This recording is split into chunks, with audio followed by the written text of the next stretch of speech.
ये फेसबुक से सरकार को मुबारकबाद देने का समय नहीं है, ये फेसबुक के माध्यम से मामला नहीं है, ये सड़कों पे निकल के इस सरकार पे एहसान नहीं करना है, दुनिया को बताना है, दुनिया को आपके सर दिखने चाहिए, दुनिया को, इस देश में लोगों को दिखना चाहिए कि ये आदमी दुनिया से कह रहा है कि पूरा देश खुश है, तो ये खुशी सड़कों पे नजर आनी चाहिए, इसको आपको दिखाना है। मैं सरकार का कोई बचाव करने नहीं आया हूं, न मेरी हैसियत है कि मैं सरकार को बचाव करूं, यह मैं इसलिए कह रहा हूं कि जो इस राष्ट्र के दुश्मन हैं वो आपकी ताकत को देखेंगे तो डर जाएंगे, और यह डर उनकी नसों में 500 साल तक बस जाना चाहिए। इसलिए मैं इस बात के खिलाफ नहीं हूं कि हमें ऐसा नहीं कहना चाहिए। मैं ये बात पूरी ताकत के साथ कहता हूं कि 1000 साल का इतिहास, सक्सेना साहब बैठे हुए यहां, 1000 साल का इतिहास ले लीजिए आप। राजा दाहिर सेन से लेकर के, जो सिंध का राजा था हिंदू, वहां से लेकर के आप 2019 तक आ जाइए। क्या मुझे बताएं कि 70 साल में इस देश में मेजॉरिटी के मन की सरकार बनी थी? मेजॉरिटी जो चीज चाहती थी कभी बनी थी? नहीं बनी थी। अंग्रेज आए, मुगल आए और आगे चले गए, सबने हम पे राज किया।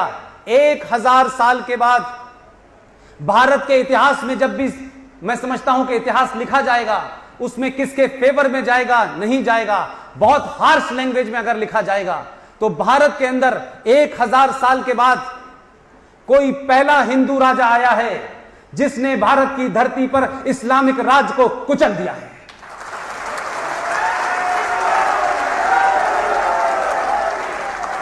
उस राज्य के कारण इस देश में हजारों घाव दिए गए, 3 जंगें लड़ी गई, 40 साल से हजारों फौजी मारे गए। इस देश के अंदर, उस राज्य में, उन धाराओं के चलते, उस व्यवस्था के चलते 70 साल से केंद्र सरकारें बौनों की तरह काम करती थी, घुटने झुक के बात करती थी। आप 1000 करोड़ रुपया देते थे, 10 लाख करोड़ रुपया देते थे, लेकिन उनका दिल नहीं भरता था, क्योंकि वहां एंटी करप्शन का लॉ ही लागू नहीं होता है। उन्होंने हर ऐसी चीज का इंतजाम कर रखा था जिसमें दिल्ली दखल न दे। आपकी कोर्ट बौनी हो जाती थी उनके सामने। यह बात अलग है कि जब कोई थोड़ा सा बदलाव होता है तो आपकी कोर्ट के चीफ जस्टिस को पहली बार यह इल्म हुआ, और मेरा स्ट्रॉन्ग ऑब्जेक्शन है इसके ऊपर, कि यही हिंदुस्तान की सुप्रीम कोर्ट, चीफ जस्टिस तो पहले भी हुए थे। किस चीफ जस्टिस ने कभी यह कहा कि 1984 में दिल्ली की सड़कों पर सनातन संस्कृति को जिन्होंने बचाया पिछले कई 100 सालों से, उनकी जब हत्या हो रही थी तो किसी चीफ जस्टिस ने कहा कि मैं जाके देखूंगा कि मौके पे क्या हुआ है? ये चीफ जस्टिस कश्मीर जा रहे थे, कश्मीर में जाके देखना चाहते थे क्या हालात हैं। ये कौन सी जुडिशरी है? आप कहिए कि आपके दिल में कुछ और है, कोट कुछ और पहन रखा है आपने। आप कहिए साफ साफ, अपना कोट उतारिए। जैसे आपके खानदान में लोग पॉलिटिक्स में आए थे, आप भी पॉलिटिक्स कीजिए, लेकिन इस कोट का भ्रम रखिए, इस कोट की इज्जत रखिए। यह अच्छा है, बुरा है, मेजॉरिटी फिर भी इसके ऊपर यकीन करती है, फिर भी मेजॉरिटी मानती है। इस सब के बावजूद कि आप उनकी हर संस्थाओं को डिमोलिश करने में लगे हुए हैं। आपने अयप्पा में 1000 साल की तमाम उस परंपरा को तोड़ दिया जिसका आपसे कोई लेना देना नहीं था। लेकिन एक गरीब, एक छोटे से वकील ने, उसने सिर्फ कोर्ट में जाकर यह कहा कि जज साहब, जो जेंडर जस्टिस आपको अयप्पा में चाहिए था, मुझे जेंडर जस्टिस मस्जिद में चाहिए। मैं चाहता हूं कि मुसलमान औरत और मुसलमान मर्द एक साथ मस्जिद में नमाज पढ़े। जज साहब ने उससे सवाल क्या किया, यह बात आपको पता होनी चाहिए। जस्टिस ने उससे सवाल किया, you are not a party. उसका नाम था अश्वनी उपाध्याय। आप पार्टी नहीं है, लिहाजा ये नहीं उठा सकते। तो अयप्पा में कौन पार्टी था जिसके कहने से आपने PIL दाखिल की और रोजमर्रा पे सुनवाई करते हुए 1000 साल की उस परंपरा को आपने भंग कर दिया? आप चले जाएंगे, वो परंपरा रहेगी, लेकिन आपने भंग किया। तो यह मत कहिए कि आपने काला कोट पहन लिया तो आप दुनिया के सबसे ईमानदार आदमी हैं। अगर इस देश में हर एक के ऊपर स्क्रूटनी हो सकती है, लोकतंत्र के हर स्तंभ के ऊपर स्क्रूटनी हो सकती है, तो जुडिशरी पे क्यों नहीं हो सकती? क्यों नहीं होनी चाहिए?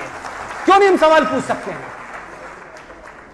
लेकिन हो यह रहा है कि इस देश में सारे संस्थान सरकार डिविन हो गए हैं कि सरकार में कौन कैसा बैठा है, लिहाजा सरकार में तो अब कोई और बैठा है।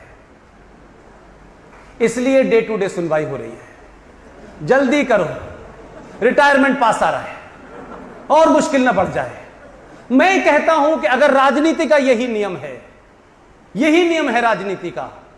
और जो लोग कहते हैं कि हमें सच बोलना चाहिए, सच भी बड़ा सेलेक्टिव है, सच भी बड़ा सब्जेक्टिव है। आप अपने आपको कुछ फायदा लेने के लिए झूठ बोले तो मैं कहता हूं पाप है, लेकिन राष्ट्र को बचाने के लिए अगर झूठ बोलना पड़े तो वो झूठ नहीं मानता मैं, क्योंकि आप राष्ट्र को बचा रहे हैं, अपने आप को नहीं बचा रहे।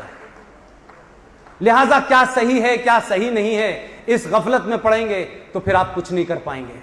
व्यवस्था 70 साल में ऐसी क्रिएट की गई है कि आप किसी बात को सच कह ही नहीं सकते, वो सच ही समझ में नहीं आएगा आपके क्या है। लिहाजा जिस आदर्शवाद के चलते आपके शहर के मेंबर ऑफ पार्लियामेंट यहां बैठे हैं, ऑडियंस में बैठे हैं, यह बड़ी बात है कि जिन लोगों को माइक पे होते हुए देखते हैं आप, जब वो नीचे बैठने लगे तो समझ लीजिए कि व्यवस्था ठीक हो रही है। वो मान लीजिए और खामोशी से आए और चुपचाप पीछे खाली कुर्सी पे बैठ जाएं और किसी को यह एहसास न कराएं कि मैं यहां का मेंबर ऑफ पार्लियामेंट हूं, मुझे वहां जाना है, तो आप यकीन मानिए कि यह देश सही रास्ते पे जा रहा है। लेकिन इस सब में आपकी भूमिका महत्वपूर्ण है। आप महत्वपूर्ण हैं। आप न होते तो 2014 न होता, आपने चाहा तो 2014 हुआ। पहली बार खुश होकर के किसी भी कारण से आपने अपने अंदर की उन तमाम शक्तियों को, चुनाव नहीं होगा कि किसको कितने % मिलेगा, कौन रेल मंत्रालय लेगा, कौन गृह मंत्रालय लेगा, यह बंदर बांट जब आपने अपने दिल के अंदर तय कर दी तो सिर्फ आपके सामने राष्ट्र था और राष्ट्र की वजह से आपने वोट दिया, इसलिए आज काम भी राष्ट्रवाद के हो रहे हैं। नहीं, ये नहीं होते।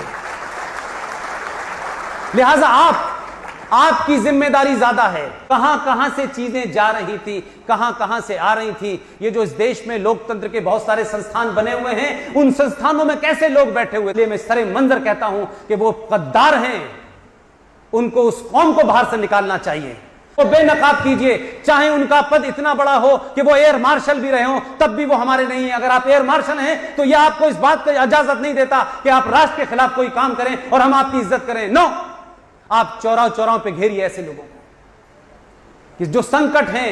आपने पहली बार 5000 साल में और इस 1000 साल के दौर में पहली बार अपनी ताकत का मुजाहिरा किया है, डिमॉन्स्ट्रेशन किया है। तो आप क्या समझ रहे हैं कि इसके बाद लोग परेशान नहीं होंगे, इसके बाद लोग रणनीति नहीं बनाएंगे, इसके बाद हालात खराब नहीं करेंगे? जगह जगह हालात बिगाड़ने की तैयारी बहुत की गई है, क्योंकि उनको मालूम है कि इस वक्त ये करने से दुनिया में मैसेज कुछ और जाएगा। लिहाजा कुछ लोग समझते हैं वो ऐसे ही घूम रहा है, उनकी समझ में नहीं आया। उनको 6 तारीख को पता चला जब रशिया से लेके अमेरिका और अमेरिका से लेके सऊदी अरब और दुबई ने भी कहा कि जो इन्होंने किया है वो ठीक किया है, पाकिस्तान आप गलत कर रहे हैं, चुप रहिए। घूमने से बहुत फायदा होता है। अगर आप सुबह सुबह घूमते हैं तो सेहत ठीक रहती है, और देश की सेहत ठीक करने के लिए बाहर भी घूमना चाहिए कभी कभी। तो जो काम उसका है वो कर रहा है, लेकिन आपकी जिम्मेदारी 1000 गुना है। आप सोचें कि रोहिंग्याओं के लिए, जिनसे खून का रिश्ता नहीं है, जिनसे भाई भतीजेवाद का रिश्ता नहीं है, उनको बसाने के लिए आजाद मैदान में आप आग लगा सकते हैं। आप सेना के शौर्य का जो स्मारक बना था उसे तोड़ सकते हैं, लेकिन आप मुझे बताएं किसी गली से, किसी मोहल्ले से ईमान वाले लोग जो सुबह से लेकर शाम तक ईमान की बात करते हैं, नमाज पढ़ने से पहले नियत बांधनी होती है, ईमान की बात करते हैं, एक ने भी खड़े होकर के यह कहा कि पिछले 70 साल से हिंदू पंडितों के साथ जुल्म ज्यादती हुई है, उनकी मजम्मत की जानी चाहिए, हम उनके साथ खड़े हैं और हम इस धारा के हटने का इस्तकबाल करते, एक नहीं मिला आपको। दर्द गहरा है, क्योंकि जो स्टेट तैयार की गई थी, जिसका रूप पूरे भारत में हो रहा था, आप ही के उत्तर प्रदेश से, इसी ईस्टर्न यूपी से, इसी बिहार से 25 से ज्यादा मौलवी गए थे, जिन्होंने श्रीनगर की मस्जिदों के अंदर जहर भरे नारे लगाए, और उसके बाद यह इतना बड़ा हादसा हुआ कि पूरी दुनिया में इससे बड़ा जिनोसाइड मैंने नहीं देखा, और यह जिनोसाइड हो गया और इस पे लोग खामोश हैं। यहां बीजेपी के मेंबर ऑफ पार्लियामेंट बैठे हैं। मैं 3-4 दिन पहले गुजरात में था, वहां इत्तेफाक से डाइस पे 3 मेंबर ऑफ पार्लियामेंट बैठे हुए थे। मैं उनके सामने भी यही बात दोहरा रहा हूं और इनके सामने भी दोहरा रहा हूं, और इनके पीछे आप लोग लग जाइएगा। देखिए, मतलब लगने का मतलब यह नहीं होगा आप उन विचारों के साथ ही, यह बात इनसे बार बार पूछिएगा, बार बार पूछिएगा। अगर भारतीय जनता पार्टी, अगर उसकी नीयत साफ है, जो कि अभी तक दिखती है, इसलिए कोई शक नहीं है, लेकिन अपनी बात कहने के लिए कह रहा हूं मैं, भारतीय जनता पार्टी की सरकार और भारतीय जनता पार्टी, इतिहास ने एक मौका दिया है इनको, पूरी ताकत दी है। जितनी ताकत पार्लियामेंट के अंदर है, उससे कई करोड़ों गुना देश की इनके साथ ताकत है। इस ताकत का इस्तेमाल करें।